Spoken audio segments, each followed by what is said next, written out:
بارش میں دو نمازیں جمع کرنے کے حوالے سے چھوٹی سی وضاحت کرنا چاہتا ہوں۔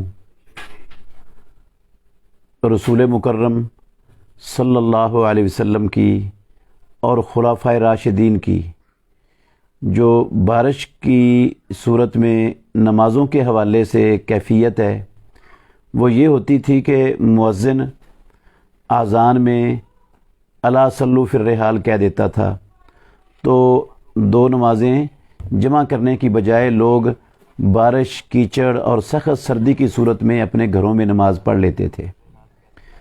رسول اللہ صلی اللہ علیہ وسلم نے اپنی پوری نبوی زندگی، خلفائے راشدین نے 30 سالہ خلافت راشدہ کے دور میں ایک مرتبہ بھی بارش کی وجہ سے دو نمازیں جمع کر کے نہیں پڑھائیں۔ ایک مرتبہ رسول اللہ صلی اللہ علیہ وسلم کی زندگی میں ایک جمعے سے لے کر اگلے جمعے تک بارش ہوتی رہی تو آپ صلی اللہ علیہ وسلم نے دو نمازیں جمع کر کے نہیں پڑھائیں۔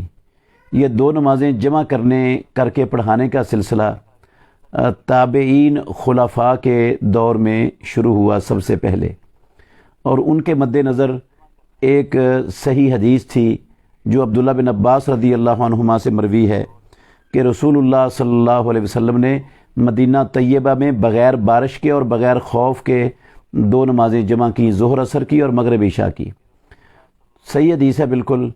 تو بغیر بارش اور بغیر خوف کے کا مطلب ہے کسی عذر کی وجہ سے کی تھی تاکہ امت پر حرج اور مشقت نہ پڑے اور وہ بچ جائے۔ تو تابعین خلفاء نے اس سے یہ استدلال کیا کہ جب بارش اور خوف کے علاوہ کسی اور عذر سے نمازیں جمع ہو سکتی ہیں تو بارش بھی ایک عذر ہے، لہذا اس سے بھی جمع ہو سکتی ہیں۔ اس وجہ سے انہوں نے دو نمازیں جمع کی سب سے پہلے۔ ہمارے سامنے اب دو صورتیں ہیں، ایک ہے نبی مکرم صلی اللہ علیہ وسلم کا طریقہ اور خلفائے راشدین کا، اور دوسرا ہے تابعین خلفاء کا۔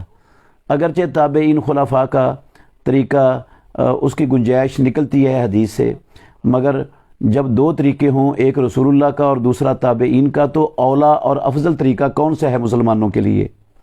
ہم ہر خطبے میں سنتے ہیں خیر الہدی ہدی محمد صلی اللہ علیہ وسلم، سب طریقوں میں سے بہتر طریقہ محمد الرسول اللہ صلی اللہ علیہ وسلم کا طریقہ ہے۔ تو تابعین سے تو یقیناً رسول اللہ صلی اللہ علیہ وسلم کا طریقہ افضل اور بہتر ہے، اور صحابہ کا خلفائے راشدین کا طریقہ بھی یقیناً افضل اور بہتر ہے۔ تو وہ چھوڑ کر تابعین کے طریقے کو اپنانا یہ مناسب معلوم نہیں ہوتا ہے، افضل طریقے کو چھوڑ کر مفضول کی طرف چلنا۔ ویسے بھی اگر اس طریقے کو اپنائیں تو رسول اللہ صلی اللہ علیہ وسلم کے اس فرامین پر تو عمل ہی نہیں ہو سکتا، گھر میں نماز پڑھنا بارش اور کیچڑ اور سخت سردی کی صورت میں، تو وہ سنت ہی ختم ہو جاتی ہے۔ تو ایک سنت کو ختم کرنے کی بجائے اللہ کے نبی کے طریقے اور اس سنت کو زندہ رکھنے کے لیے اولا اور افضل یہی ہے کہ نمازیں دو نہ جمع کی جائیں۔